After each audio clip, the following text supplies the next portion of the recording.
d'adresser mes remerciements les plus chaleureux à Madame le Proviseur, Madame Stéphanie Mota-Garcia, pour son accueil généreux et pour avoir permis la tenue de cette rencontre dans ce cadre exceptionnel.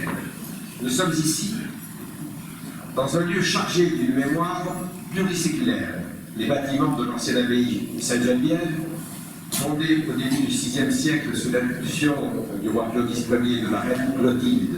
Ce site, l'un des berceaux de l'Université de Paris, s'inscrit dans une continuité intellectuelle exceptionnelle, consacrée dès le début du XIIIe siècle sous le règne de Philippe Auguste. Depuis plus de 800 ans, maîtres et étudiants y perpétuent une même exigence, celle de comprendre, de transmettre et d'éclairer. C'est donc dans ce cadre exceptionnel que nous avons aujourd'hui le grand honneur d'accueillir, à l'invitation de l'Association des membres de l'Ordre des Palmes académiques, le professeur Jean Garrigue.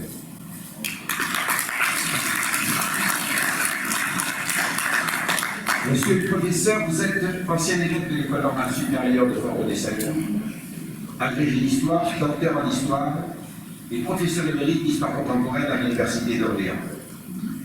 Vous vous êtes imposé comme l'un des grands spécialistes de la vie politique française contemporaine.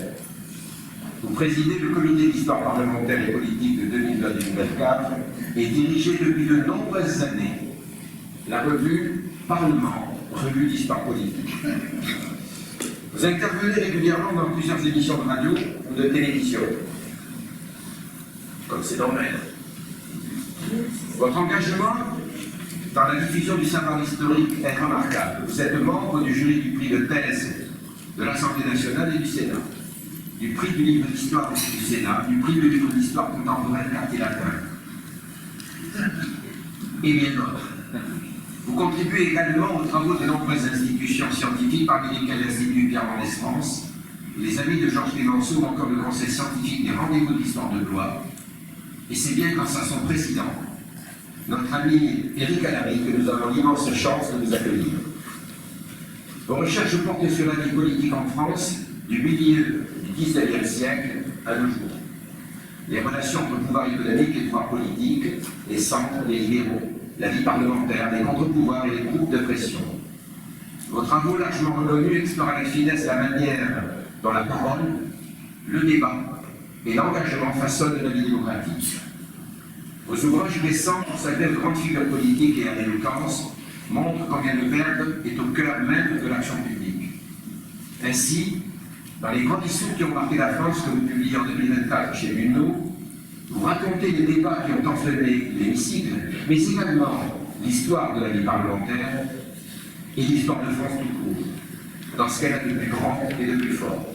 Dès lors, le thème de la conférence que vous nous faites l'honneur de donner aujourd'hui, les avocats de la République de Georges Danton à Robert Badinter, s'inscrit pleinement dans cette réflexion, car l'avocat est par excellence celui qui fait de la parole un engagement entre la défense des individus et celle des principes, entre justice et politique.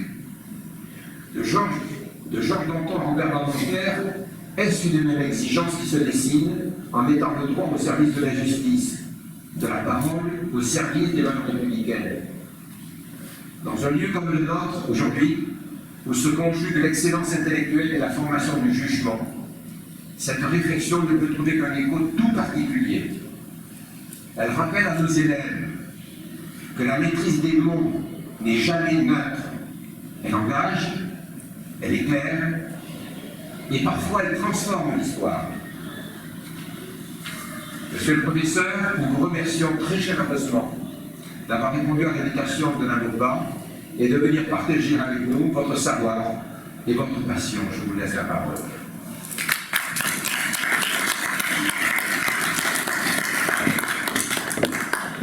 Je vais rapprocher le micro de mon installation technique compliquée. Et d'abord, je remercie Monsieur le Président pour ce parfait résumé en réalité de ce dont je vais vous parler. J'ai presque honte de prendre la parole avec lui parce qu'il a dit beaucoup mieux que je voudrais le dire. En revanche, il a fait quelques heures dans la présentation de mon cursus parce que beaucoup des responsabilités qui m'attribuent ont été enlevées depuis quelques années, mais peu importe. peu importe. Je le remercie donc très, très chaleureusement. Je voudrais remercier aussi mon ami de 30 ans, Eric Allary, que j'apprécie beaucoup, non seulement pour ses travaux scientifiques d'historien, mais pour ses qualités humaines, tout simplement, qui est un honnête homme, et que j'invite chacun à mieux connaître.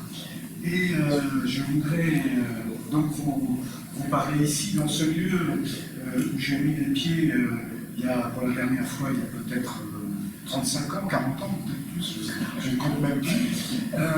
Et je voudrais vous parler de ces personnalités qui, à mon sens, ont joué un rôle décisif dans notre histoire républicaine, tout simplement parce que, vous le savez, ce qui faisait le sel de notre histoire politique, et je dirais son fil conducteur, c'est-à-dire l'art de la parole, du dialogue, de la communication verbale, eh bien, c'est beaucoup tari depuis quelque temps, et là on en voit chaque jour des exemples, y compris au lendemain de ces tristes élections municipales, où la violence verbale, voire physique, s'est substituée au dialogue, à l'éloquence, à la rhétorique et à la discussion entre adversaires ou amis politiques, tout simplement.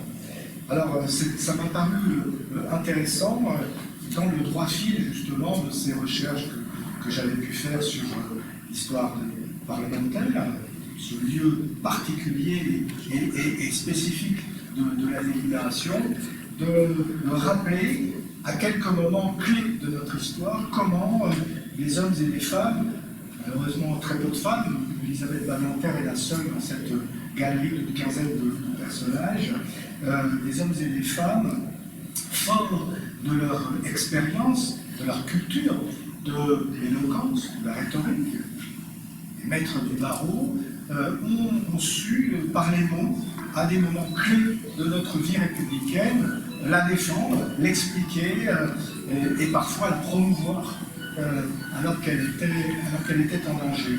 Donc je n'ai pas voulu faire une histoire des avocats en République ou la République des avocats, comme l'avait très bien raconté il y a quelques années un de mes anciens collègues, qui s'appelait Gilles de Béguec, où il montrait à quel point les avocats avaient joué un rôle très important dans notre vie politique, montrant par exemple qu'ils étaient un bon tiers des députés de la Troisième République, les années 1880-1930, un tiers des députés étaient des avocats et à peu près un quart des sénateurs. C'est vous dire à quel point ce métier, cette profession, cet héritage, cette culture, ce capital intellectuel, comme on dit, était marquant.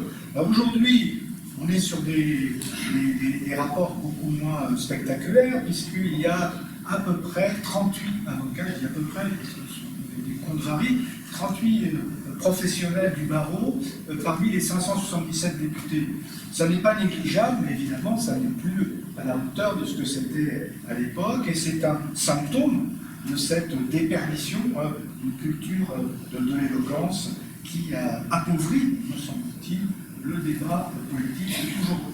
Alors j'ai donc, à partir de la Révolution française, sélectionné des moments dans lesquels tel ou tel avocat de profession a pu s'imposer et raconter aux autres ce qu'était la République. Et j'ai commencé évidemment par l'événement fondateur qui est la Révolution française. Et j'ai voulu faire découvrir à mes lecteurs un personnage que sans doute peu d'entre vous ont entendu parler, qui est François Robert. Quand on pense à la Révolution française, on pense à Mirabeau, à Danton, à Robespierre, les Grégoire, enfin, toute une galerie de personnages, Lafayette, etc.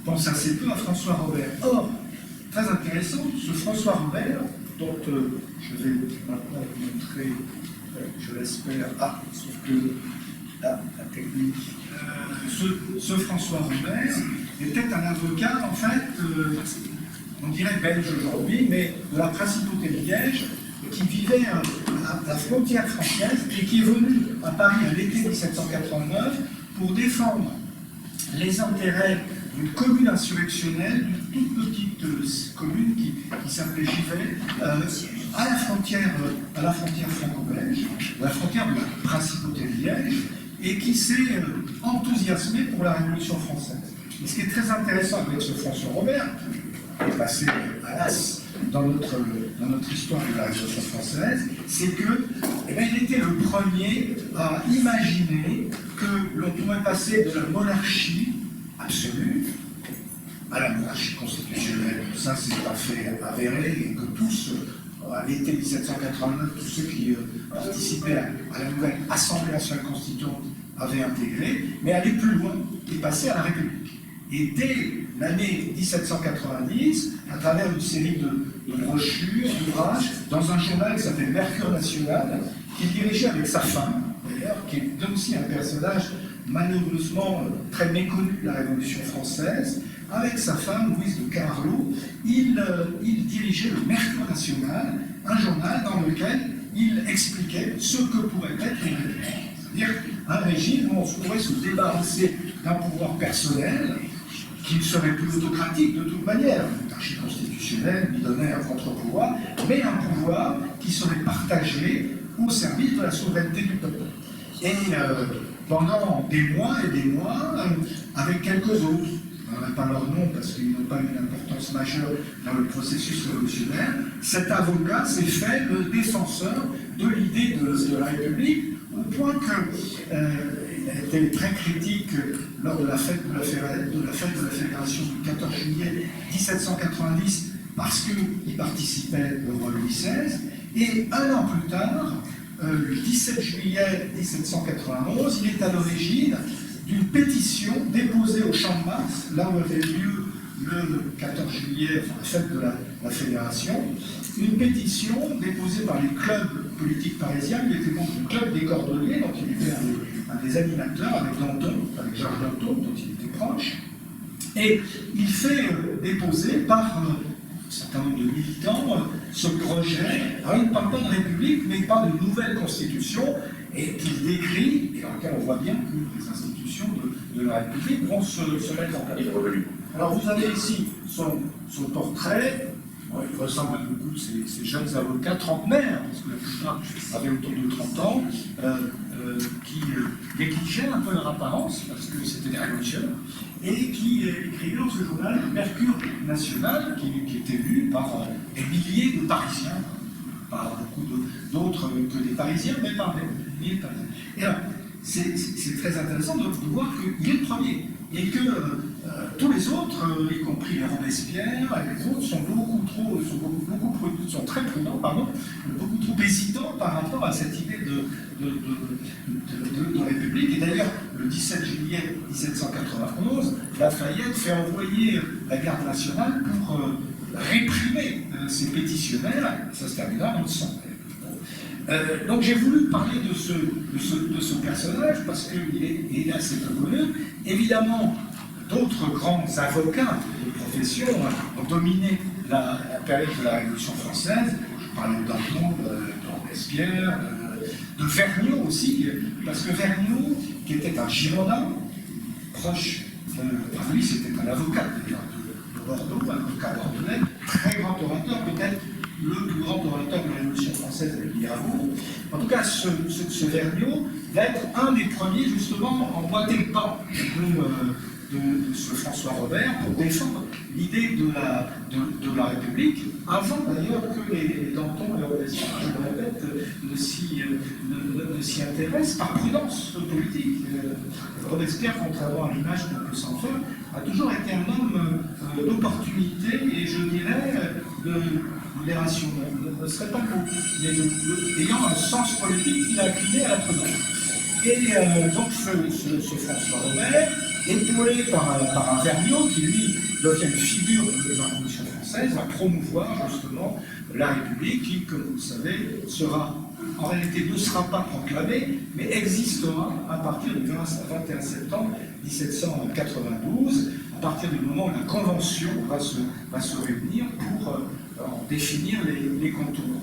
Et je raconte aussi dans le livre, évidemment, la place que prise les Vergniaud, les Danton, les Robespierre pour définir ce que serait cette nouvelle République et la manière aussi bien sûr, mais ce sont des choses quand même beaucoup mieux connues, dont cette République a dérivé vers la terreur et la manière dont Robespierre a fait éliminer les Girondins en octobre 1793, puis Danton et son entourage d'avril 1794, avant lui-même de passer sous la guillotine au mois de juillet 1794, qu'on appelle Carnivore. Voilà.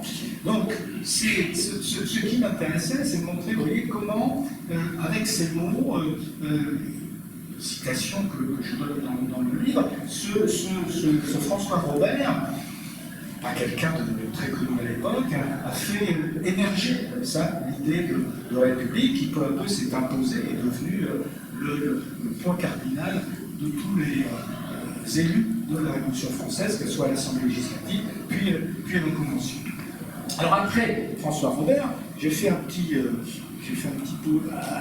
Alors j'aurais dû demander à Eric de faire définir encore plus. Hein, mais ça, ce sont les figures dont je vous ai parlé, dont j'espère. Voilà. Alors on fait un petit bond dans le temps. C'était juste pour illustrer mon propos, pour passer à une autre figure, là aussi, moins connue que les grandes figures que vous connaissez tous. Bon, il y a des avenues, des boulevards, le Rollin, hein, il n'est pas totalement inconnu, mais enfin, on ne sait pas très bien qui c'était, ce Alexandre de Rollin, alors que quelqu'un qui a joué dans la première moitié du XIXe siècle un rôle majeur, évidemment, dans l'appropriation par les Français de l'idée républicaine, justement, et dire que c'est quand même lui le principal fondateur de la Seconde République, celle qui a été proclamée, vous le savez, le 24 février 1848.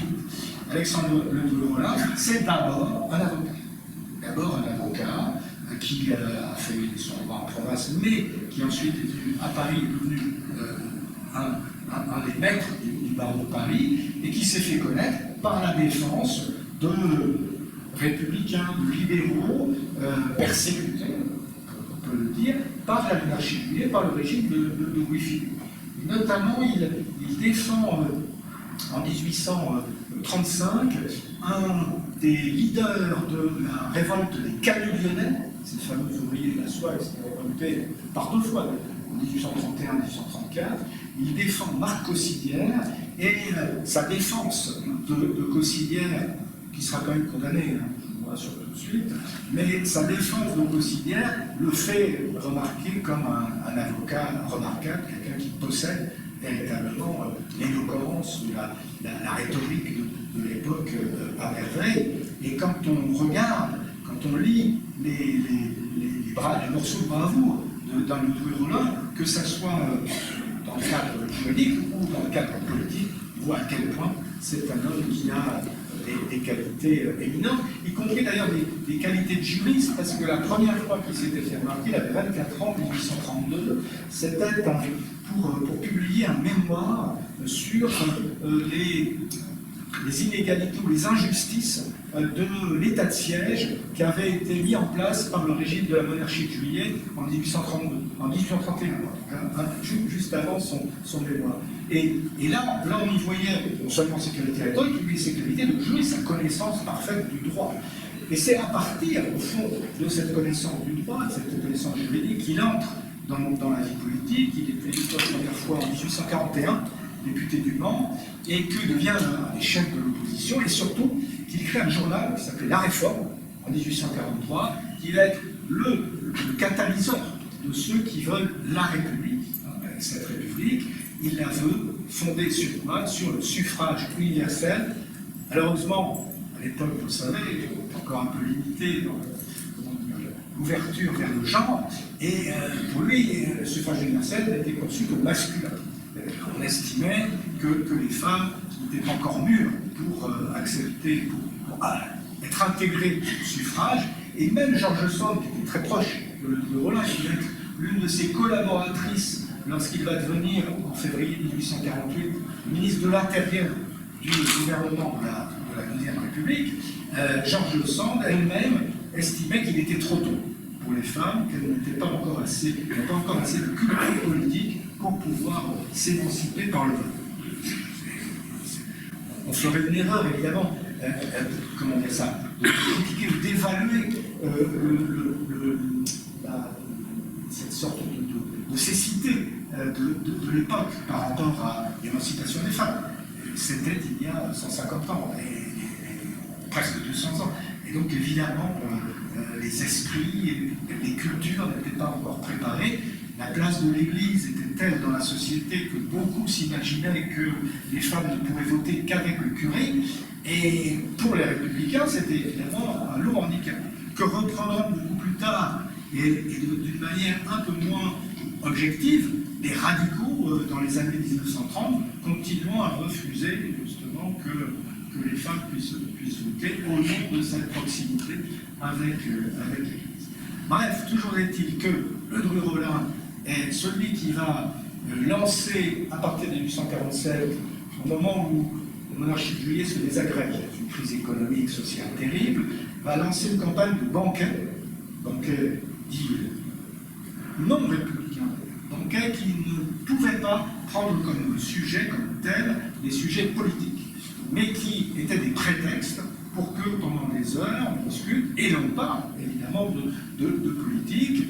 À plusieurs reprises, Rollin prononce dans ses banquets des discours qui sont des appels au suffrage universel, à ce que pourrait être la République, et c'est l'interdiction d'un de ces banquets qui était prévu le 19 février 1848 à Paris. C'est l'interdiction d'un de ces banquets qui va susciter une révolte du peuple parisien, avec beaucoup d'ailleurs d'étudiants du quartier latin, étudiants de la montagne Sainte-Geneviève, mais aussi des quartiers ouvriers, des héritiers des sans-culottes, étudiants et ouvriers unis, on va dire, pour renverser la monarchie de Juillet, instaurer cette seconde république et, vous savez, proclamer en mars 1848 le suffrage universel masculin, et les premières élections générales au suffrage universel masculin se feront le 23 avril, le jour de Pâques, dans des conditions d'ailleurs rocambolesques, parce que rien n'était préparé,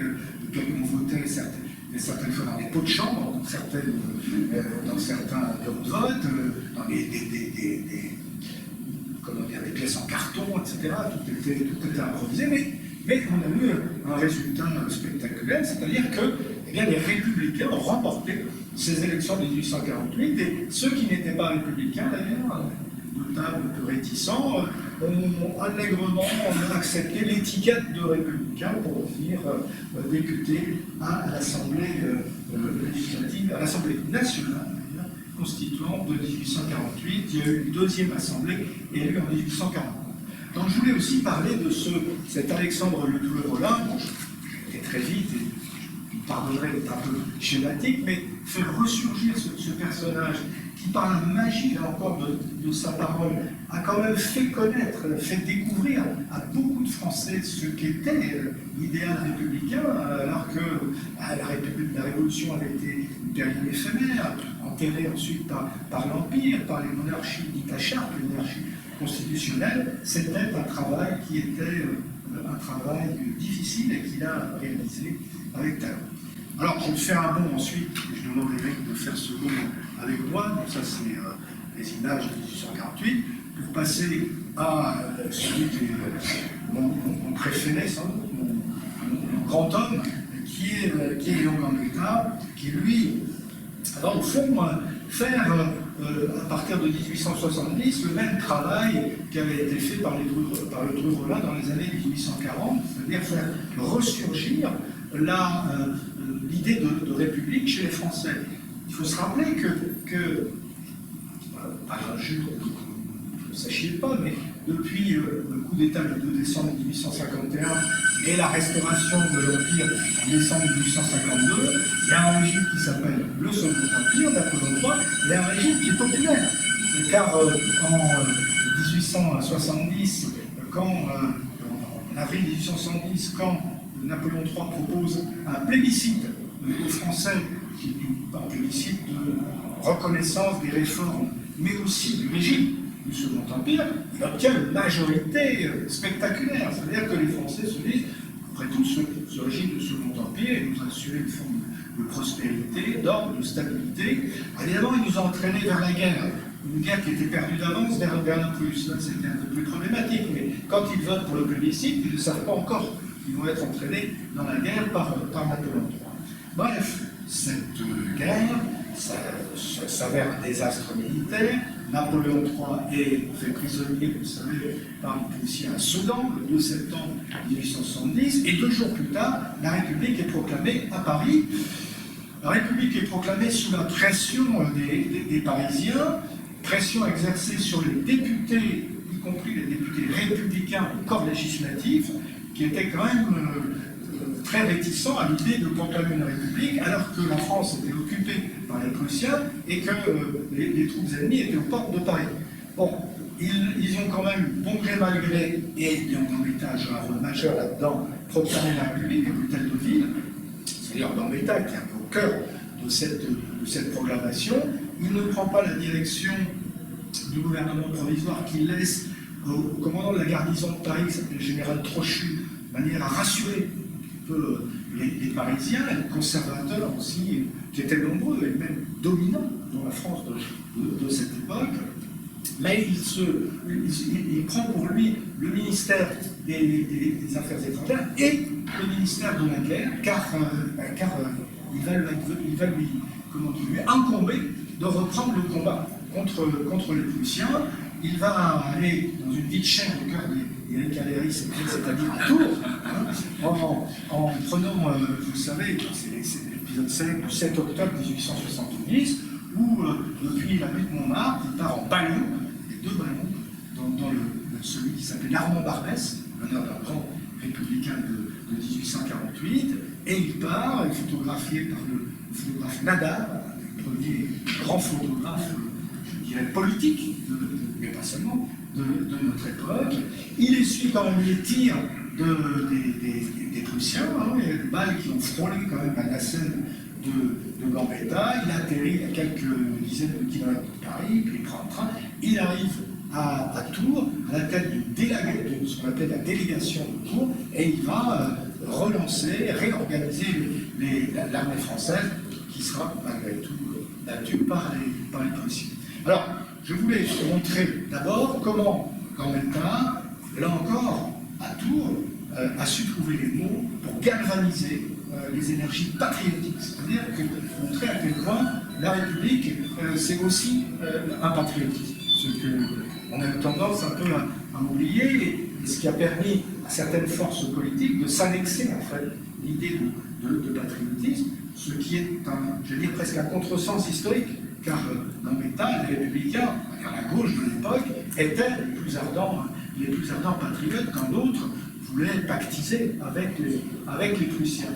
Toujours est-il qu'il va y avoir ce Gambetta patriote, et puis, à partir du moment où la paix va être signée, en 1871, où une assemblée a été élue sous la pression des Prussiens, une assemblée nationale en février 1871, en majorité monarchiste, hein, il faut le rappeler, et bien Gambetta va commencer son périple de commis-voyageur de la démocratie, c'est comme ça qu'on l'appelait, commis-voyageur de la République, où il parlait d'une mission républicaine, où il va pendant des années sillonner toute la France, sans micro, parler devant des foules, des milliers de Français qui viennent l'écouter, qui viennent de toutes les campagnes alentours, de toutes les campagnes environnantes, surmonter les cris comme ceux que j'entends là-bas, et sortir de là épuisé, malade. Il était malade systématiquement quand il terminait ses discours, mais en expliquant d'une manière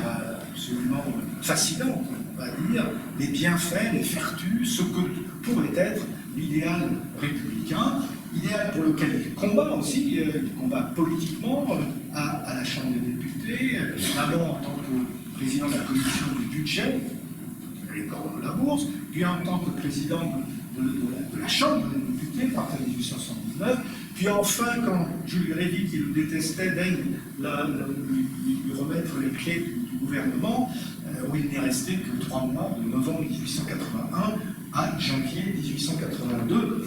Mais ce qu'il faut retenir de Gambetta, qui va mourir un an plus tard, prématurément, ce qu'il faut retenir de lui, c'est cette série de discours qui étaient une défense et illustration de ce qu'était la République, avec des points, je vais dire, des points d'acmé qui étaient, par exemple, son discours de septembre 1872, vous avez sans doute entendu parler, le discours de Grenoble, où il parle de l'émergence des couches nouvelles. Couches nouvelles, c'est-à-dire de ce qu'on appellerait aujourd'hui ces classes moyennes, qui n'avaient pas été écoutées, qui n'avaient pas été entendues depuis la naissance de la République, et qui allaient s'imposer comme celles qui feraient, justement, qui allaient bâtir la République à travers l'école, à travers les mairies, à travers les journaux de la République, qui à ce moment-là ont pris un essor considérable. Et Gambetta est celui qui explique l'architecture de ce que sera cette nouvelle République. Et puis, au moment, autre morceau de bravoure de Gambetta, au moment où les monarchistes reprennent l'avantage avec la démission forcée d'Adolphe Thiers en 1873 et ce qu'on va appeler le régime d'ordre moral du maréchal de MacMahon. Le maréchal de MacMahon, incarne ce paradoxe d'un président qui était monarchiste, qui attendait la restauration de la monarchie, mais qui était président de la République, qui va tout faire pour empêcher l'avènement définitif de la République. À ce moment-là, Gambetta, je passe sur tous les détails politiques qui sont passionnants, ça n'a pas une période de prédilection, sinon on n'en finirait pas. Gambetta va prononcer plusieurs paroles célèbres, l'une qui dit le cléricalisme, voilà l'ennemi. En France, c'était pas lui, il avait un de ses amis, un député qui s'appelait Alfred Perrat. En tout cas, ça a fait beaucoup d'effets parce que c'était l'antithèse de l'ordre moral. L'ordre moral, c'était le cléricaux au pouvoir. Et puis, lorsque se déroule, je veux dire, la bataille législative finale, la bataille électorale finale en 1877, il dit à MacMahon, quand le peuple souverain aura entendre sa voix, il faudra se soumettre ou se démettre. Bon, ce qu'on a rappelé à Emmanuel Macron il y a peu de temps, des circonstances différentes. Et donc, cette phrase-là était l'illustration même de ce qu'était la République. C'est-à-dire que la République, c'est d'abord obéir à la voix des urnes et à la voix de la démocratie. Les Républicains gagnent ces élections, organisées par Gambetta en octobre 1877. MacMahon a mis un peu de temps quand même à comprendre qu'il fallait s'en aller, parce qu'il est parti qu'en janvier 1879, mais les Républicains, à ce moment-là, avaient déjà les rênes du pouvoir. Donc Gambetta est une personnalité qu'il fallait là aussi rappeler, et je le répète, qui a été sans doute le plus grand tribun et l'un des plus grands avocats, d'abord, de son mission.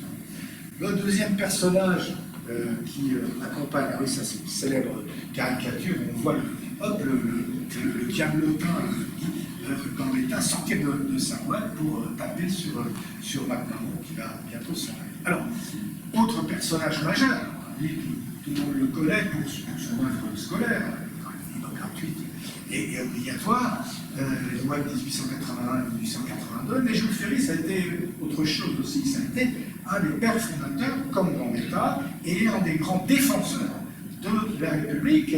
Il l'a défendu, il n'est mort qu'en 1893, donc il a eu l'occasion d'autres combats. Et moi, je voulais illustrer un autre de ces combats contre un péril qui a vraiment menacé la République dans les années 1887-1889, qui était celui du boulanger. Il se trouve qu'il y a une trentaine d'années, le premier livre que j'ai publié portait précisément sur ce personnage, Général Boulanger, qui est assez fascinant parce qu'au fond, c'est très clairement l'ancêtre de ce que nous connaissons aujourd'hui, le Rassemblement national.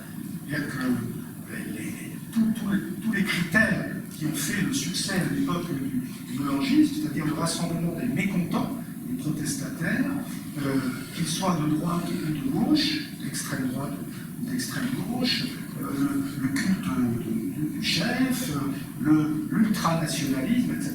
Tout ça était déjà en germe avec le général Boulanger, qui était un personnage par ailleurs assez falot, mais dont l'image a fait de lui, lorsqu'il est arrivé, lorsqu'il était nommé ministre de la guerre en 1886, une sorte d'idole.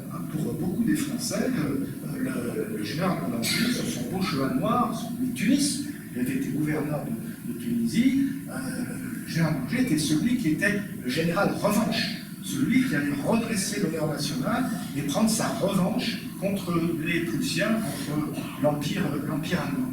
Et donc, Jules Ferry, qui était déjà à l'époque, qui avait été déjà plusieurs fois président du Conseil, qui avait commencé, il faut quand même le rappeler, une carrière d'avocat dans les années 1850, où il était un jeune surdoué du barreau. Il était avocat à 20 ans. Il se fait tout de suite remarquer par les combats qu'il mène comme avocat en faveur des républicains, des journalistes républicains. Il y a plusieurs exemples comme ça de plaidoiries très célèbres de Jules Ferry.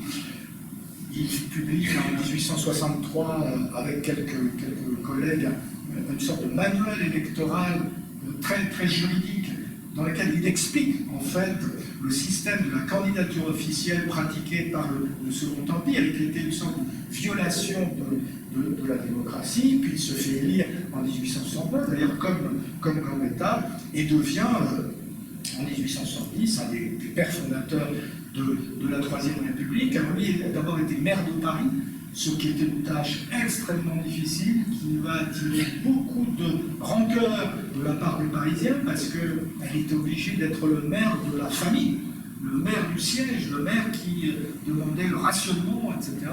Et il en a beaucoup souffert par la suite, et la haine des Parisiens l'a poursuivi de manière très injuste, d'ailleurs, pendant très longtemps.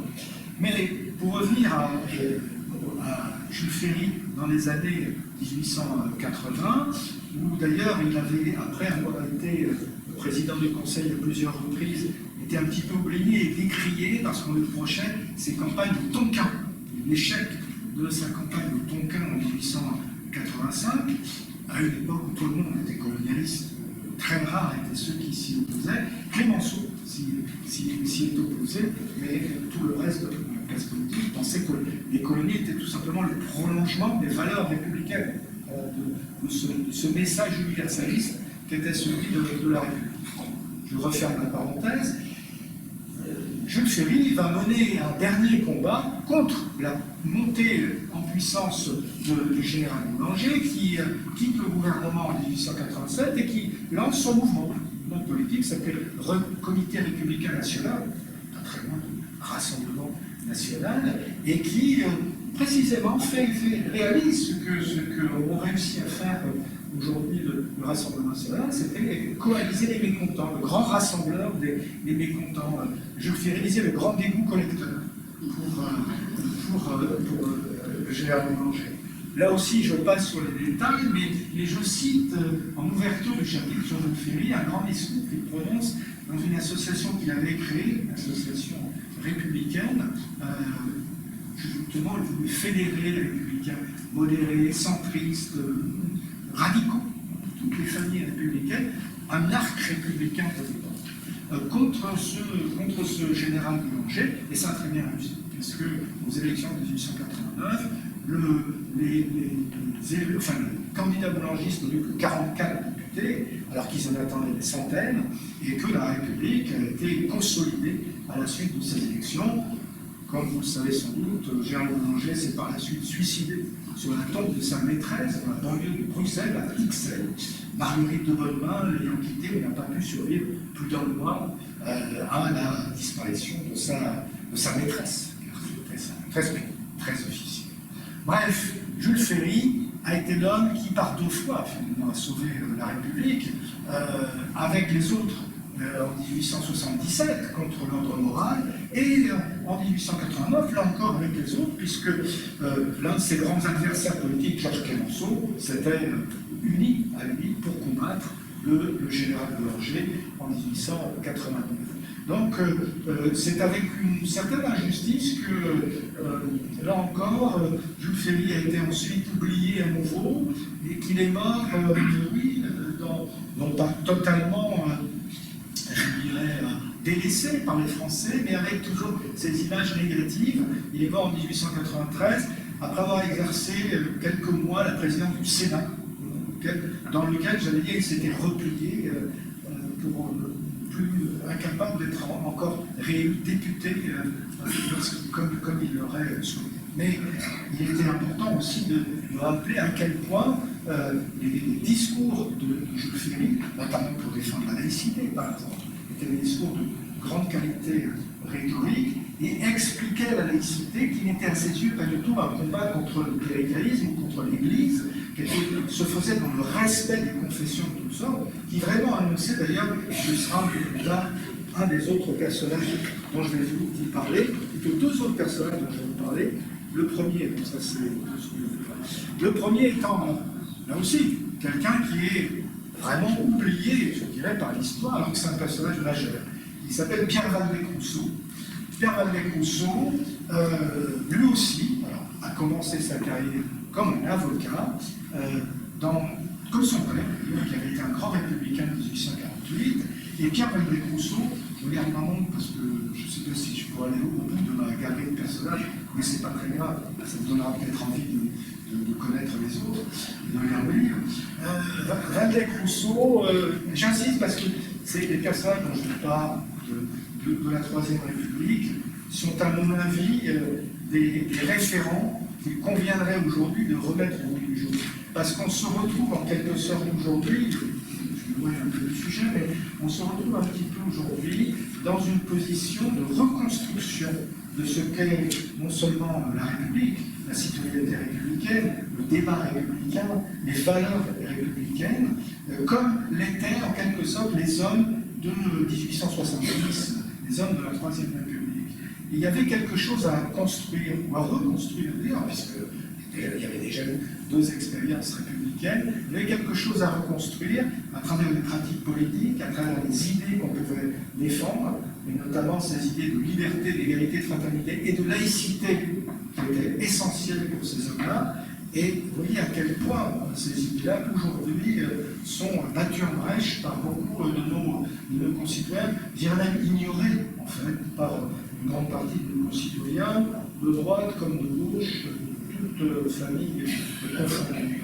Bref, Valdez-Crousseau, précisément, est cet avocat d'abord à Saint-Nazaire, Nantes, puis à Rennes, où il est devenu un as du parti très très vite. Et alors ce qui est intéressant, c'est que, à la différence de Gambetta, qui était un trident, qui vous prenait comme ça, qui est une sorte de taureau qui fonçait vers ses objectifs politiques, avec un peu l'accent de Cahors, dont il est originaire, l'accent du sud-ouest, ou d'un Jaurès, qui avait un peu son petite éloquence fougueuse tribunicienne.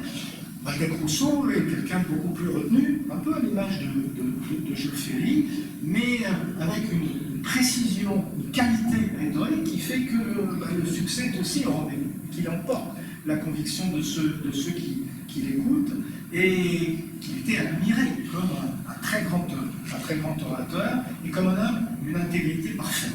Et ça aussi, l'idée d'exemplarité chez ces hommes-là est fondamentale. Je le répète, c'est aussi une idée qui a un petit peu disparu de nos têtes et de notre classe politique. Je dis pas ça pour condamner l'intégralité, mais l'idée d'exemplarité est quelque chose qui aujourd'hui a disparu. Bref, Pierre Valdez-Crousseau est d'ailleurs un élu de Gambetta qui, pour la première fois, l'a nommé ministre de l'Intérieur en 1881, lors de ce qu'on appelait le grand ministère Gambetta, par dérision, parce qu'il n'avait pas pu avoir l'adhésion des grands hommes de l'époque, y compris Jules Ferry, qui était un peu en rivalité avec lui, et il avait dû prendre des jeunes, mais alors des jeunes d'une qualité exceptionnelle, et Valdez-Crousseau en faisait partie, et il a pris justement Valdez-Crousseau pour ses qualités de juriste, parce qu'il lui fallait mettre en place un certain nombre de lois. La plus célèbre que Valdez-Crousseau, par la suite, a mis en chantier, c'est la loi sur les syndicats de 1884. C'est la loi qui va autoriser, finalement, légaliser les syndicats dans la vie sociale française, une loi essentielle, un des socles de notre histoire politique et sociale, et qu'on a appelé la loi Valdez-Crousseau, justement, parce que c'est lui qui l'a mis en place. Et puis, ce Valdez-Crousseau va ensuite revenir au pouvoir, exercer le ministère, et en 1899, au moment où la France connaît la plus grande crise, où la France de la Troisième République, pardon, connaît sans doute la crise la plus profonde après le boulangisme, qui est l'affaire Dreyfus. Et la France est coupée en deux. Et là, on appelle Waldeck-Rousseau pour résoudre, pour clore cette crise de l'affaire Dreyfus. Et qu'est-ce que fait Waldeck-Rousseau? Quelque chose qui, là encore, résonne beaucoup dans notre histoire d'aujourd'hui. Il crée, il compose un gouvernement de défense républicaine dans lequel il fait entrer pour la première fois un socialiste, quelqu'un qui représente l'extrême gauche de l'époque, Alexandre Millerand, qui était un des proches de Jean Jaurès, avec l'assentiment, l'intelligence politique de Jaurès, et qu'il fait voisiner avec des radicaux, qui étaient le centre-gauche de l'époque, des modérés, qui étaient le centre-droit et la droite de l'époque, et même le général du Califet, que tout le monde considérait comme de l'extrême droite, ces concepts étaient différents à l'époque, l'extrême droite de l'époque, qui avait été un des massacreurs de la Commune de Paris, détesté par les Parisiens. Et dans ce gouvernement de défense républicaine, il trouve un cap qui est celui précisément de casser l'action des ligues antisémites et nationalistes qui pourrissaient véritablement la vie des Français à cette époque, et à coup de mesures d'épuration, notamment de l'armée, menées par le général Marquis de Galifet, à coup de décisions, je dirais, rigoureuses, c'est le moins qu'on puisse dire, prises par Waldeck-Rousseau lui-même et ses ministres, eh bien, on va ramener la paix sociale dans cette France totalement fracturée, avec ce qu'on appelle aujourd'hui la culture du compromis comme point focal, comme fil conducteur de sa politique, mais aussi des réformes, puisque c'est avec ce gouvernement Waldeck-Rousseau qui a voté la fameuse loi de 1901 sur les associations, qui est aussi véritablement l'un des cœurs de notre histoire politique et sociale, hein, de ces socles sur lesquels nous fonctionnons aujourd'hui. J'ai oublié de dire que Jules Ferry, c'était pareil, avec les lois scolaires, Jules Ferry Gambetta avec les lois sur la presse, etc., que tous ces hommes-là sont ceux qui ont construit le socle de notre République d'aujourd'hui encore.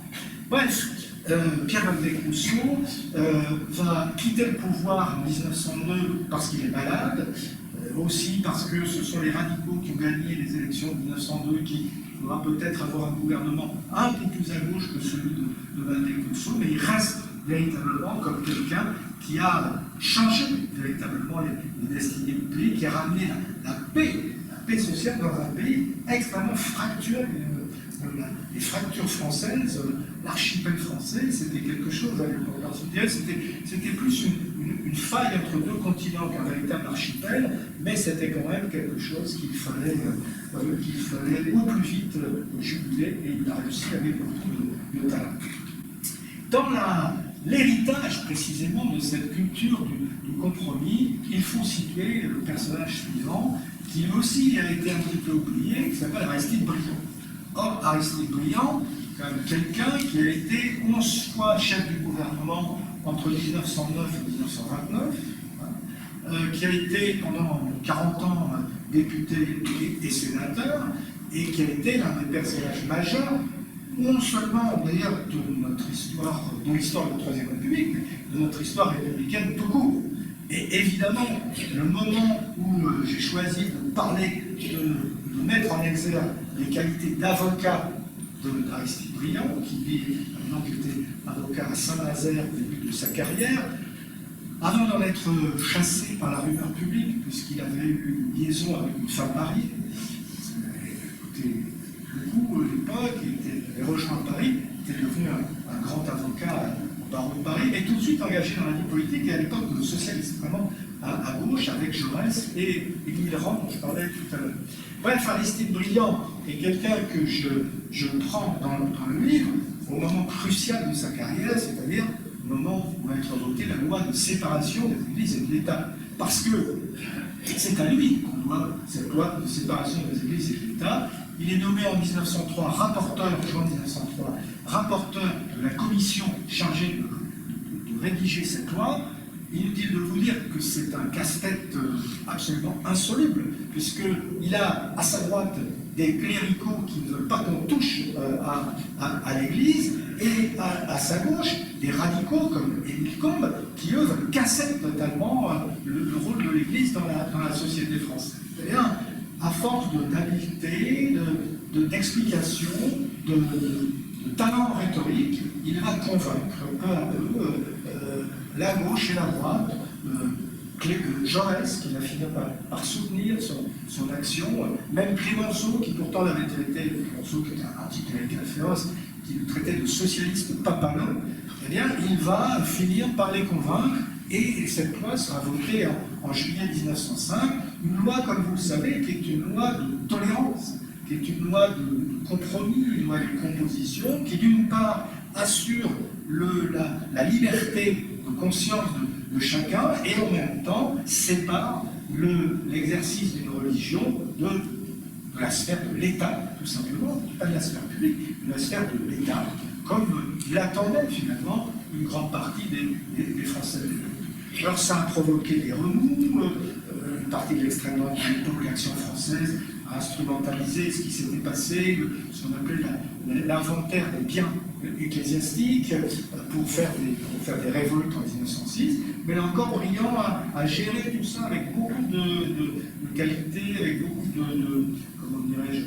de calme, de pondération, et finalement, tout est rentré dans l'ordre dès 1906. Ça a même permis à l'Église une sorte de renouveau spirituel et une sorte de relance de la place de l'Église dans la société républicaine.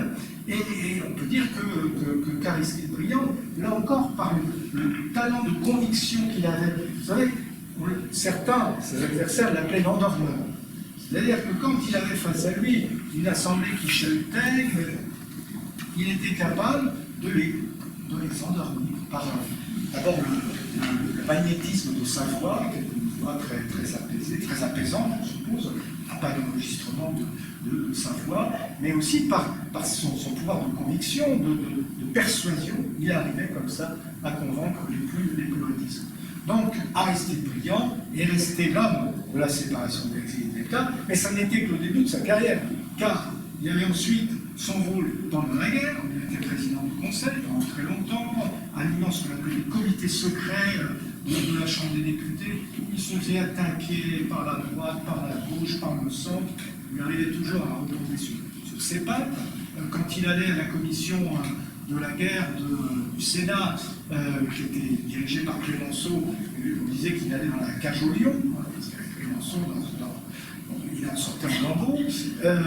Et puis alors après toute cette carrière-là, il redevient président du Conseil, là sur toutes les péripéties, après la Première Guerre mondiale, et ça va être l'homme de la réconciliation avec l'Allemagne, ce qui n'est pas rien au lendemain de la Première Guerre mondiale, au point qu'avec son homologue allemand, Gustav Stresemann, ministre des Affaires étrangères, ils vont recevoir tous les deux le prix Nobel de la paix en 1926, prix Nobel que d'ailleurs Aristide Briand, par humilité, a refusé d'aller recevoir, à la différence de Stresemann, considérant qu'il fait que son devoir, à travers un certain nombre de conférences qui ont eu lieu après la guerre, dans laquelle son talent rhétorique s'est fait un talent diplomatique. Et de ce rapprochement avec l'Allemagne, il a construit une idée de l'Europe, de la construction européenne, qui s'est épanouie, on va dire, dans cette société des nations créée en 1920, au lendemain de la guerre, pour désormais essayer de rétablir l'ordre, une sorte de régulation internationale des conflits. Bon, ça n'a pas très bien fonctionné, il faut le reconnaître, mais au moins Aristide Briand en a été jusqu'au bout le propagateur, le défenseur. Il y a des grands discours en 1928, 1929, jusqu'à sa mort en quelque sorte, des grands discours d'Aristide Briand où il défend cet idéal d'une Europe pacifique, d'une Europe apaisée, qui malgré tout s'est réalisée au lendemain de la Seconde Guerre mondiale, même si aujourd'hui cette construction-là est critiquée, c'est le moins qu'on puisse dire. Donc Aristide Briand est aussi un de ces personnages qui ont été comment dire, un marqueur essentiel de ce qu'a été notre République. Et je le répète, je parlais tout à l'heure des socles, liberté, égalité, fraternité, laïcité, culture du compromis, voilà, avec aujourd'hui des leçons qu'on pourrait tirer d'hommes comme Valéry Rousseau, comme Gambetta, que ses ennemis appelaient l'opportuniste, parce qu'il était capable de discuter notamment, y compris avec les monarchistes et avec les radicaux. Jules Ferry, de la même manière, ces hommes pratiquaient précisément cette culture du compromis au service des valeurs qui étaient les leurs. De la même manière, ceux qui vont suivre, ils sont aussi des marqueurs et aussi des hommes de compromis, d'ailleurs, puisque Léon Blum, on connaît d'abord comme l'homme du Front populaire, le président du Conseil du Front populaire en 1936, au centre d'une coalition qui réunissait des irréconciliables, d'un côté les communistes, de l'autre côté les radicaux. Rien à voir entre les communistes et les radicaux à cette époque-là. Les radicaux étaient pour la propriété privée, pour la libre entreprise. Les communistes de l'époque sont bolcheviques, qui sont internationalistes et qui sont pour l'étatisation des moyens de production. Donc aucun rapport entre eux. Eh bien, par la force de persuasion de Léon Blum, mais aussi par la pression de ce qu'on appelait la Ligue de vigilance des intellectuels antifascistes, beaucoup d'intellectuels de l'époque qui ont lancé le mouvement de rassemblement de ces républicains au lendemain des fameuses émeutes du 6 février 1934, où les quelques ligues d'extrême droite et les organisations d'anciens combattants avaient failli menacer, s'emparer de l'Assemblée nationale. C'est une émeute qui fait une centaine de morts, je pousse un petit peu plus, pas une centaine de morts, des centaines de blessés et une bonne dizaine de morts. Je ne sais plus exactement le chiffre, mais au lendemain de ce 6 février 1934, vous avez une sorte de mouvement spontané des militants qui craignent une menace fasciste qui n'existait pas en réalité. Mais ce thème de l'antifascisme, on voit ressurgir aujourd'hui d'une manière complètement, je dirais, caricaturale, complètement, je ne sais pas quel mot employer, mais les mots devraient être forts, si vous voulez. En tout cas, cette menace antifasciste, qui n'était même pas réelle en réalité à l'époque, cette menace antifasciste, en tout cas, était perçue comme telle par les Français de l'époque, en tout cas par les militants communistes, socialistes, radicaux, et c'est ce qui a permis ce rassemblement. Donc, Léon Blum, l'homme du compromis, l'homme qui arrive à mettre ensemble les radicaux et les communistes autour d'un programme qui s'appelait Pain, Paix, Liberté, qui est un programme qui aboutit à des réformes très, très importantes, les congés payés, la semaine de 40 heures, etc. C'était vraiment des réformes majeures attendues par le monde ouvrier à l'époque. Les conséquences économiques ont été plus que négatives, en réalité, mais c'était une espérance sociale qu'il s'agissait de réaliser à l'époque et qui a été réalisée grâce notamment à Léon Blum. Mais Léon Blum, moi je le prends dans un moment justement où la République est en lambeaux, la République est en péril, et où il est, depuis 1940, le prisonnier du régime de Vichy. Lui a suspendu la République, qui a instauré l'État français, un régime en fait de dictature, d'autocratie, que connaît bien le roi Éric Alary. Et le moment où Léon Blum se fait le défenseur, l'illustrateur, le propagandiste de la République, c'est ce fameux procès qui lui est imputé par le régime de Vichy. Il s'agissait de considérer que les responsables de la défaite étaient les responsables politiques de la Troisième République, et notamment le Front populaire, mais en tout cas, Léon Blum, Daladier et les autres, c'étaient les responsables aux yeux du régime de Vichy, que tout le monde savait très bien que la responsabilité était d'abord militaire, l'état-major de l'époque, n'avait pas compris ce qu'était la stratégie des armées allemandes. Toujours est-il que ce procès donne l'occasion à Léon Blum de pratiquer l'art de la défense. Alors, j'ai un tout petit peu triché parce que, en réalité, Léon Blum avait été, dans les années 1920, avocat, mais assez peu de temps, et qu'il avait surtout appris l'art de l'éloquence, de la rhétorique, à la fois dans sa carrière de lettré, parce qu'il a commencé avec une revue d'ailleurs qu'on créée ici au lycée Rancal, ça s'appelle Le Banquet, et puis ensuite en créant l'Humanité, dans lequel il tenait une revue littéraire. Et puis aussi, surtout, il a été au Conseil d'État. Et c'est là, pendant 20 ans, qu'il a appris aussi l'art de la rhétorique et la maîtrise du droit.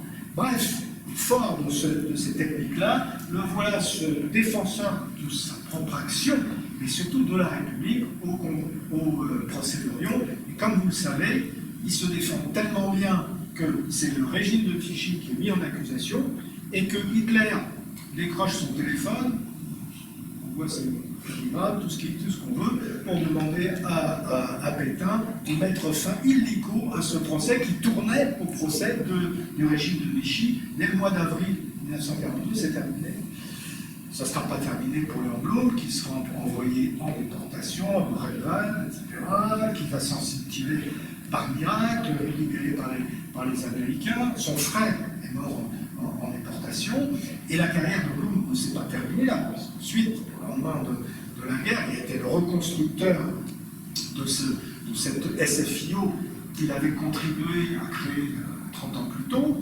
Il avait été le défenseur de la vieille maison socialiste au congrès de Tours en 1919.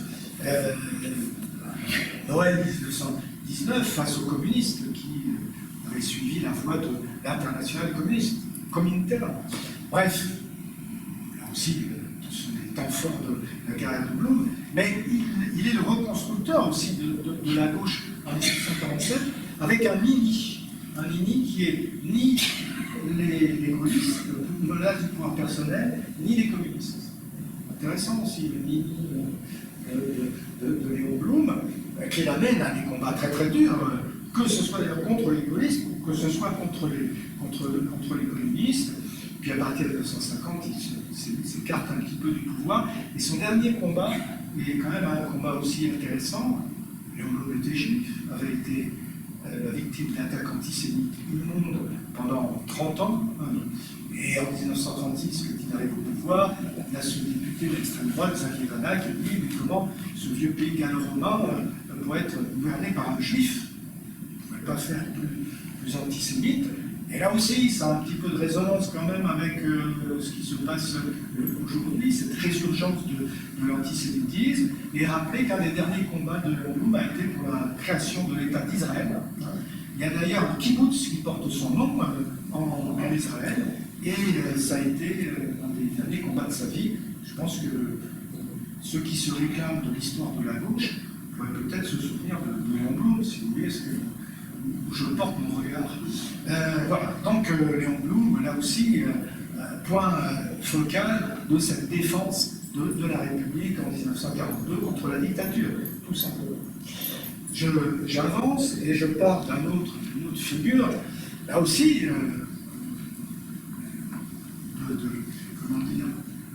d'une famille de juifs de France, liée intimement à l'histoire de la République, la famille de Pierre Mendès France. Et je prends Pierre Mendès France à un moment aussi. France, c'est une carrière de résistance. Ça a d'ailleurs été un sous-secrétaire d'État au moment du Front populaire, déjà, Pierre Mendès France. Il était, alors, il faut quand même le rappeler, le plus jeune avocat de France à 19 ans. À 19 ans, le plus jeune avocat de France, surdoué. Ensuite, il a fait une thèse en économie. Il va être le plus jeune député de France dans la ville de Louviers. Et il va exercer le métier d'avocat à Louviers, ville de 6000 habitants à l'époque, pendant des années, pour se frotter précisément aux réalités d'une société rurale, petits agriculteurs, commerçants, artisans. Mendès France l'a tutoyé de près ces problèmes, lui qu'on a plus tard accusé d'une sorte de hauts fonctionnaires, d'élite, etc. Mendès France avait connu véritablement ces réalités. Donc, j'aurais pu parler, j'en parle dans le livre, évidemment, de Mendès France, président du Conseil, de la manière dont il a, là encore, joué une carte, je dirais, de rigueur absolue, en refusant de décompter les voix des communistes pour devenir président du Conseil. A priori, avec les voix des communistes, il était investi sans problème. Président du Conseil en juin 1954, il refuse de décompter ses 99 voix des communistes, mais il passe quand même ce cap de l'investiture qui lui avait été refusé un an plus tôt. Et lorsque Mendès France est président du Conseil, il s'engage sur un programme extrêmement précis, sur un point qui était incontournable, c'est-à-dire qu'il se donne un mois pour faire la paix en Indochine. Parce que depuis des années, on ne cessait de dénoncer cette guerre qui était ruineuse pour le trésor public. Et donc là, il s'engage et il signe la paix en Indochine, le fameux accord de Genève, dont vous avez certainement entendu parler. Ça lui donne une popularité exceptionnelle, une popularité qu'il aurait très bien pu mettre au service du général de Gaulle en 1958, quand celui-ci revient au pouvoir. Il avait été ministre du général de Gaulle à la Libération, ministre de l'économie et des finances. Il avait quitté au bout de quelques mois parce qu'il était en désaccord avec la politique économique qu'avait accepté le général de Gaulle. Je ne vais pas revenir sur les détails du conflit avec René Pleven. Donc il est parti déjà une première fois. Et là, quand de Gaulle profite de ce qui s'est passé en Algérie le 13 mai 1958, la crise algérienne, pour revenir au pouvoir, en disant à 67 ans que j'ai commencé une carrière de dictateur, c'est pas tout à fait l'opinion de Pierre Mendès France qui estime que les conditions de retour au pouvoir du général de Gaulle font peser quand même une certaine hypothèque sur la qualité démocratique du régime qu'il a suivi. Et le 1er juin 1958, quand de Gaulle demande l'investiture, il est le dernier président du Conseil de la 4e République, il faut s'en souvenir, le général de Gaulle. Quand il demande, il reste 10 minutes à l'Assemblée, il ne reste même pas là pour écouter ceux qui lui répondent. Parmi ceux qui lui répondent, qu'ils sont inquiets de la menace de dictature, il y a Pierre Mendès France, et c'est le prétexte d'une défense, justement, de ce qu'est son idéal républicain. Lui, qui est un idéal république parlementaire, qui se défie de ce pouvoir personnel dont les Français avaient fait l'expérience au moment des deux empires et du régime de Vichy. Et donc il y a quelque chose là qui va séparer par, je dirais, l'intransigeance et la fidélité à ses idées, qui va séparer Mendès France du général de Gaulle, chacun reconnaissant les vertus de l'autre. C'était d'ailleurs le rêve de François Mauriac, qui était gaulliste. C'était le rêve, et qui avait été mendésiste, c'était le rêve de les réunir ensemble. C'est vrai qu'on peut imaginer que ce qu'aurait été un de Gaulle, président de la République et un Mendès France Premier ministre, mais ça n'a pas eu lieu. Et Mendès France est resté à l'adversaire irréductible du général de Gaulle, mais respectueux avant tout des règles de la République, parce qu'en mai 68, quand le général de Gaulle vacille, et que beaucoup à gauche sont tentés par la prise du pouvoir, y compris François Mitterrand, qui entend succéder au général de Gaulle, Mendès France sollicité, lui reste dans l'ombre, en tout cas dans la prudence par rapport à ce saut dans l'inconnu, et ça lui a coûté, je dirais, la prééminence à gauche. C'est-à-dire qu'à partir de ce moment-là, c'est François Mitterrand, qui avait été candidat contre le général de Gaulle en 1965, c'est François Mitterrand qui devient le candidat des gauches, soutenu d'ailleurs par Pierre Mendès France. Et lorsque Mitterrand sera élu président en 1981, le jour de l'intronisation, il reçoit entre autres Pierre Mendès France, et il dit « Sans vous, rien n'aurait été possible ». Mendès France est de l'Arbichette, et dans les mois qui suivent, elle est complètement oubliée par François Mitterrand, évidemment, connaissez. C'est d'ailleurs la raison pour laquelle, certains m'avaient posé la question, Mendès France a été, François Mitterrand, pardon, a été avocat. Pourquoi est-ce que je ne l'ai pas mis dans cette galerie de personnages? Eh bien, tout simplement parce que finalement, François Mitterrand n'a pas été en posture de défendre véritablement l'idéal républicain. On pourrait considérer que quand il se présente contre le général de Gaulle, il le fait face à celui qu'il considère comme un dictateur. L'année précédente, il a publié le coup d'État permanent, lequel assimile de Gaulle à Napoléon III. Sauf que en 1965, il joue le jeu de l'élection présidentielle, celui qu'il entendait, qu'il prétendait surgir du coup d'État. Vous voyez ce que je veux dire? Et ce faisant, il trahit l'idéal de la République parlementaire qui était le sien et celui de Mendès France. Je considère que Mendès France lui est resté fidèle, à tort ou à raison, mais que François Mitterrand n'a pas, dans l'histoire, été en position justement d'incarner véritablement cet idéal républicain. Je pourrais ajouter que dans sa conception de l'exercice présidentiel, entre 1981 et 1984, il y a beaucoup d'aspects assez sombres, une certaine conception autoritaire du pouvoir qui éloigne le sens de cette rigueur des grands républicains. C'est mon jugement personnel. En revanche, ceux dont je vais parler maintenant, l'un venant de la gauche radicale et l'autre venant de la droite modérée, ont été fidèles précisément à cet idéal des valeurs républicaines en 1962, quand le général de Gaulle, justement, a, en quelque sorte, à la suite d'un bras de fer avec l'opposition et avec les juristes, imposé sa révision constitutionnelle, c'est-à-dire l'élection du président de la République au suffrage universel.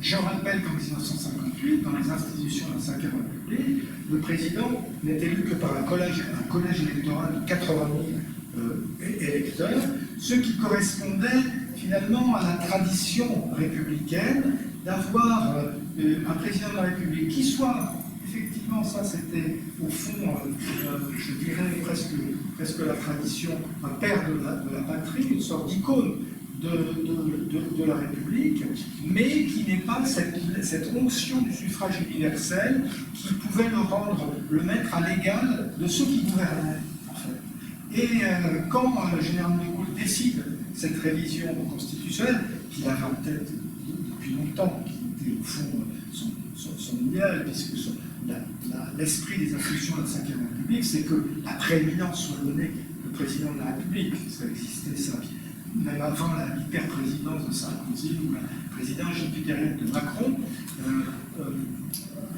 De Gaulle répond en 1962, avant la révision, répond à Alain Peyrefitte, qui était son secrétaire d'État à l'information, à propos du Conseil des ministres. Ne dites pas le gouvernement a décidé, le Premier ministre a décidé, le gouvernement c'est bon. Les choses sont claires pour le général. Sauf que dans les institutions, le gouvernement, ce n'est pas lui. Le gouvernement, c'est l'article 20 et l'article 21, c'est le Premier ministre et le gouvernement qui dirige la politique de la nation. Et avec cette révision constitutionnelle de 1962, il y a une rupture d'équilibre, parce qu'on donne une légitimité du suffrage universel masculin et féminin au président de la République, une légitimité donc égale aux représentants de la nation. Et ça change tout, parce que le président de la République, contrairement au Premier ministre, n'est pas responsable devant les élus ou devant le public. Une fois qu'il est élu président de la République, à moins d'un cas de trahison, il n'est pas responsable. Donc si vous lui donnez la même légitimité, forcément la balance tourne en sa faveur. Parce qu'il peut faire quasiment ce qu'il veut, sans responsabilité vis-à-vis du Parlement.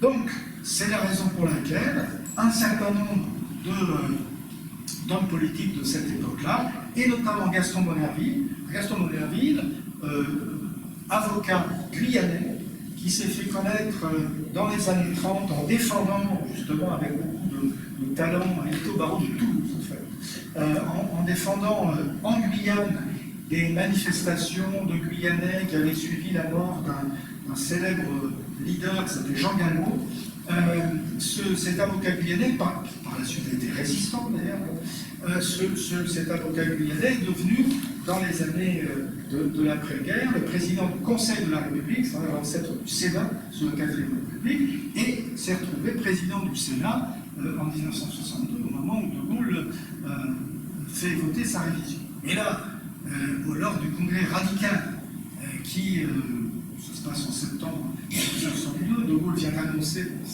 la décision de réviser la Constitution, eh bien, Monnerville n'hésite pas à parler de forfait. Il considère qu'il y a là forfaiture institutionnelle, c'est-à-dire qu'on rompt l'équilibre des institutions et que la méthode employée par le général de Gaulle est une méthode qui n'est pas conforme à l'usage, ou plutôt aux règles institutionnelles, puisque c'est compliqué, mais l'article 89 dont se réclame, plutôt c'est l'article, je sais plus, enfin, il se réclame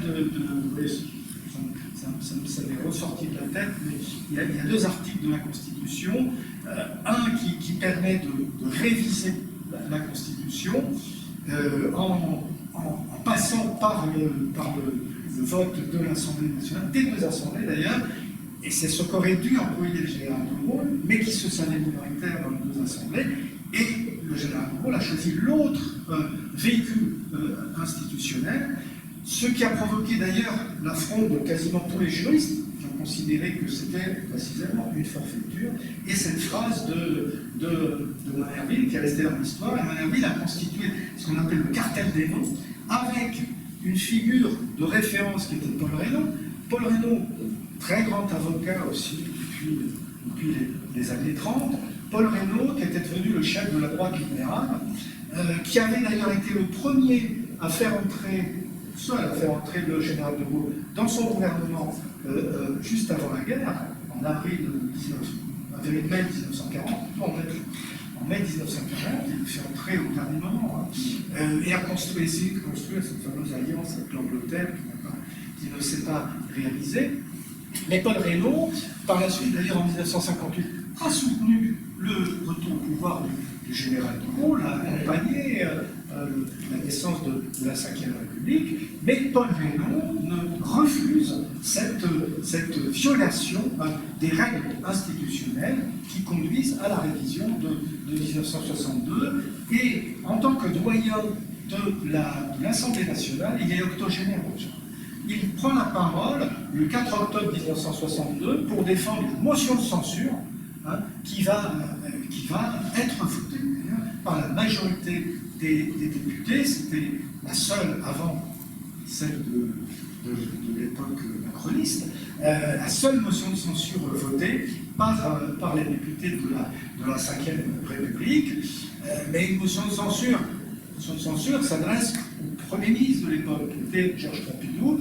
Georges Pompidou remet donc sa démission au général de Gaulle, qu'il accepte mais qu'il le redonne aussitôt, et qui passe par référendum pour obtenir une majorité confortable, dissout l'Assemblée et obtient une majorité encore plus confortable au moment des élections législatives de novembre 1962. Le coup de force a réussi et nous a donné les institutions, le fonctionnement institutionnel que l'on connaît, au détriment de Monnerville et Reynaud.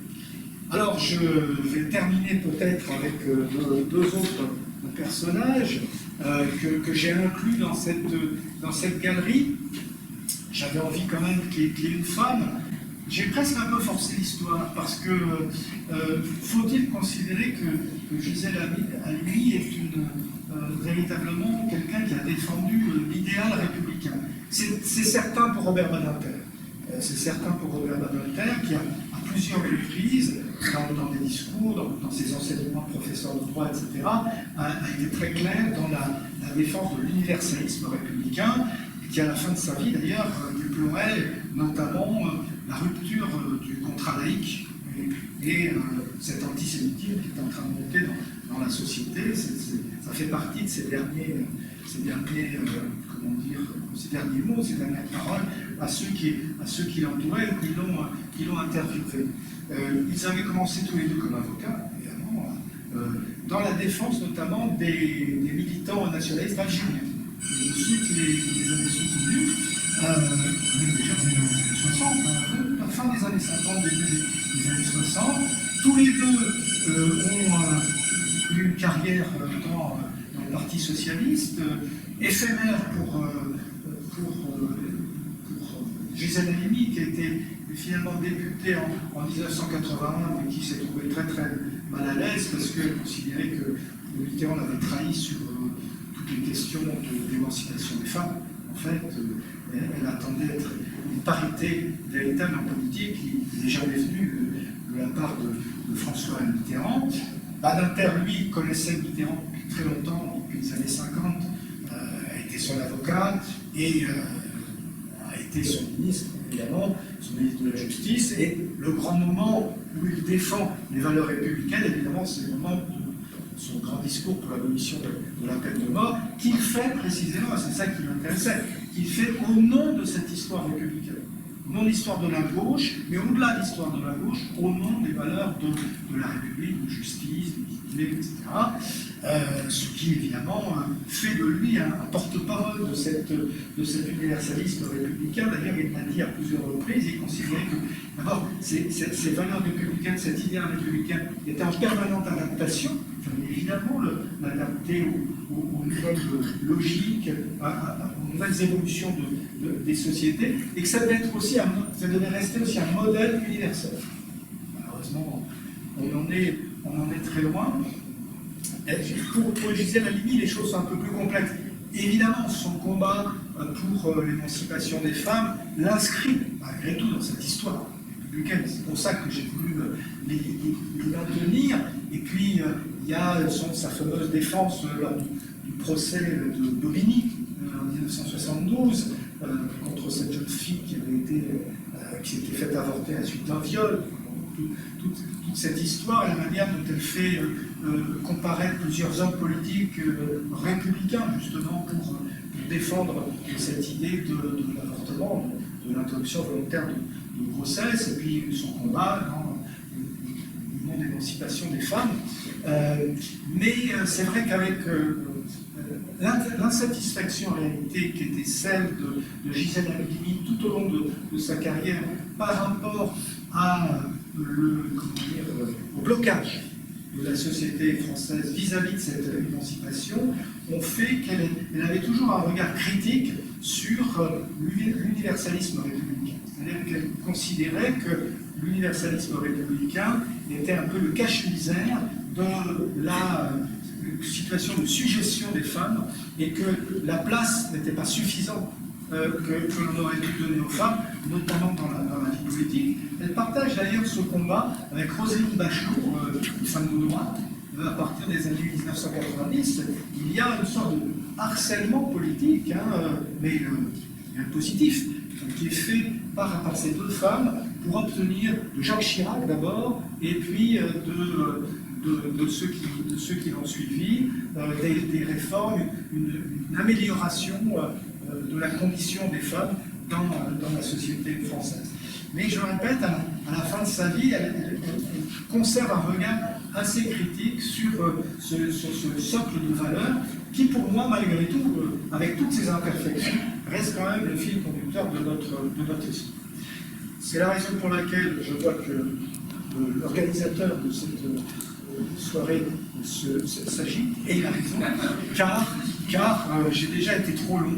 Et c'était juste pour vous donner un petit peu envie, éventuellement, d'en savoir plus sur ces personnages, parce que je le répète, c'est ça qui fait toujours intéressant dans une démarche d'historien, qui ont une résonance extrêmement forte, extrêmement présente dans l'actualité d'aujourd'hui. C'est-à-dire que les leçons que vous pouvez tirer de ces personnages-là, à mon sens, devraient inspirer beaucoup de nos politiques d'aujourd'hui. Je crains malheureusement que ce ne soit pas le cas. En vous remerciant.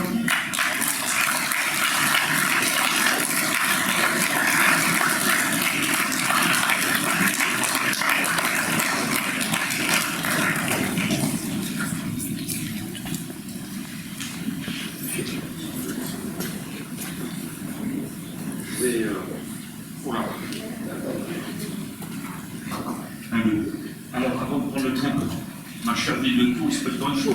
Au moins jusqu'au 20. remercier vivement Sergio d'avoir accepté de venir parler brillamment et de nous faire plein de mini-cours et en même temps de nous faire vivre ce fil rouge remarquable sur ce lien entre les avocats et la République, parce qu'il y a parlé des avocats qui ont construit, non pas déconstruit la République, qui a parlé de ceux qui ont affermi la République et non pas affaibli la République. Et bien pour ça, je te remercie infiniment. On t'aurait écouté encore des heures. Alors, je vais lancer par la première question. Moi, je pense que c'est à la salle maintenant d'échanger avec Jean Garry, qui vous répondra, je pense, avec plaisir.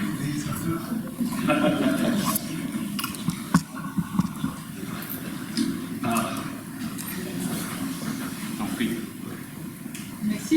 Vous avez eu l'élégance de parler de la place des femmes. J'ai lu le livre de Christophe Boulan sur Manuel Rousseau. J'étais très heureuse que vous citiez Christophe. Ben bon, voilà, merci beaucoup. Ah oui. Et il insiste sur la relation entre cet homme politique et sa mère. J'étais étonnée de cette espèce de fragilité, on va dire, d'un homme politique qui continuait à écrire très régulièrement à sa mère. Est-ce que cette femme avait une personnalité particulière? Alors, c'est... Christophe Bellon vous répondrez mieux que moi parce qu'il a passé des années avec Manuel Rousseau, mais c'est vrai que Manuel Rousseau a une relation particulière avec ses parents, en fait. Sa mère et son père. Son père était un grand républicain de 1848 qui n'a cessé d'influencer Manuel Rousseau. C'est une des raisons d'ailleurs pour lesquelles Manuel Rousseau entre assez tard dans la carrière politique, un peu écrasé par l'image du père. Et la mère, c'est vrai, elle joue ce rôle d'encouragement. Vous savez, dans l'histoire, on a d'autres exemples. Je pense par exemple à Valéry Giscard d'Estaing, dont on sait que sa mère a été vraiment un encouragement permanent, une sorte d'aiguillon de sa carrière. Qu'est-ce que je pourrais citer comme autre exemple? J'en ai pas d'autres qui viennent immédiatement comme ça à l'esprit, mais les mères... les mères sont les mères. Donc il est normal qu'elles aient joué ce rôle et ça peut-être, bon, j'allais partir dans les histoires de sensibilité féminine, etc., mais bien que quand même avoir ce surmoi de sensibilité féminine dans une carrière politique par rapport à ce qu'est le machisme ancien de la vie politique française, ça peut être important.